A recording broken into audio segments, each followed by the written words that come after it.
তুমি যে মানহাজের কথা বলে তুমি মুজাহিদ ভাইদের বিরুদ্ধে অবস্থান নাও, তোমার এই আকীদার উপর, মানহাজের উপর আমি থুতু নিক্ষেপ করি। গাজায় যুদ্ধের অবসান চেয়ে রাস্তায় নামে শত শত ফিলিস্তিনি। উত্তর গাজার বিধ্বস্ত এলাকায় দাঁড়িয়ে তারা প্রথমবারের মতো স্লোগান তোলে, চলে যাও হামাস। অবশ্যই আমরা হামাসের শয়তানের সাথে না। এরা হচ্ছে ইহুদি মদতপুষ্ট, একে তৈরি করেছে ইহুদিরা। এই ইসরায়েলের জন্ম দেওয়া হলো, হামাসের পিছনে জন্ম হলো ইহুদিরা জন্ম দিয়েছে। ওই জন্য ফিলিস্তিন থেকে ভাগ হয়ে আলাদাও গাজা দখল করে বসে আছে। ওর কোনো সরকারও নেই, কিছুই নেই।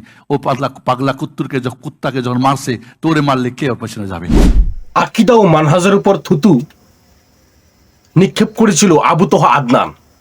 আজকে দেখুন থুতু তার দিকেই ফিরে আসলো। আবু তোহা আদনানের এই সমস্ত কথার জবাব কিভাবে দিচ্ছে আহলে হাদিস আলেমরা? আসুন আমরা একটি ভিডিও সরাসরি দেখে নিই। এই যে হামাস যে তৈরি হয়েছে, আমি কোনোদিন বলিনি, আজকে বলছি। তবে পত্রিকার সম্পাদকে আমি লিখে দিছি, আল্লাহর কাছে ধরা খেতে পারবো না। তোমাকে বুঝা লাভ কি যদি আল্লাহর কাছে ধরা খেয়ে যায়? কে কোন তরুণ জানে হামাসের জন্ম কোথায়, ফাতার জন্ম কোথায়? হামাস আর ফাতার পার্থক্য বোঝে কোন ইতিহাস জানে? ফাতা তৈরি করেছে ইয়াসির আরাফাত 1959 সালে। কত সালে?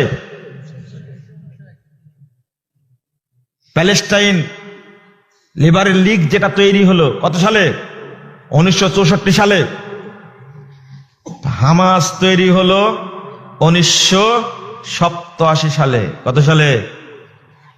কারা করে তৈরি করলো এটা? না ভাই, তোমরা একটু জেনে রাখো, যুবক ভাইরা লাফালাফি করো তো, এটাই জানো না। এটা আমার বড় আক্ষেপ। ইখওয়ানুল মুসলিমিন, মুসলিম ব্রাদারহুড, যেটা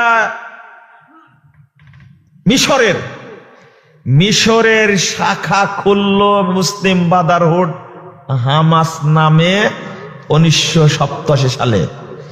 2006 সালে এসে ফাতা তারা নিয়ন্ত্রণ করছিল। হামাস ফাতা দুইজন মারামারি করে, দ্বন্দ্ব করে ফাতাকে তাড়িয়ে উত্তর ফিলিস্তিনে পাঠায় দিল। ফাতা আর গাজায় থাকতে পারল না। যদি দুইজনে একসঙ্গে থাকতো, আজকে ইসরায়েল পাখির মতো টনকে টন বোমা হামলা করে, গতকাল দেখলাম ইতিমধ্যে 20,000 মেরে ফেলে দিয়েছে, তার মধ্যে শিশুই মরেছে 14,000। ইন্না লিল্লাহি ওয়া ইন্না ইলাইহি রাজিউন। আবু তোহা আদনান যে একজন পথভ্রষ্ট আর একজন গোমরা মানুষ, এটা যে আমরা প্রমাণ করেছি, এর চেয়ে বড় আর প্রমাণ কি দিব আপনাদেরকে? আবু তোহা আদনানের আকীদা ঠিক নেই, তার মানহাজ ঠিক নেই, সেজন্য তো তিনি এত বড় বড় আলেমদেরকে উদ্দেশ্য করে এরকম কথা বলেছে। যদি তার মাথার মধ্যে জ্ঞান থাকতো তাহলে সে এরকম কথা বলতো না। তিনি এত বড় একটি কথা বলেছে যে তার ওয়াজ শোনাও যাবে না, তার বক্তব্য শোনাও যাবে না। তিনি কিভাবে এত বড় বড় আলেমদের বিরুদ্ধে কথা বলে যাচাই না করে?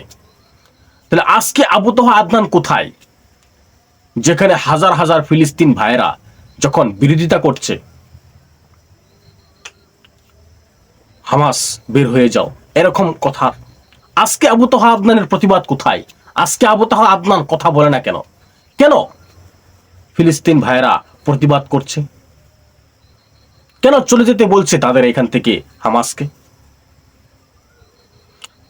আসলে এই বিষয়গুলো শুধু সালাফি মানহাজের আলেমরাই গবেষণা করে, আর সালাফি মানহাজের আলেমরা যতটুকু জানে গোপন তথ্য আমাদের দেশের তথাকথিত মূর্খ আলেমরা জানে না।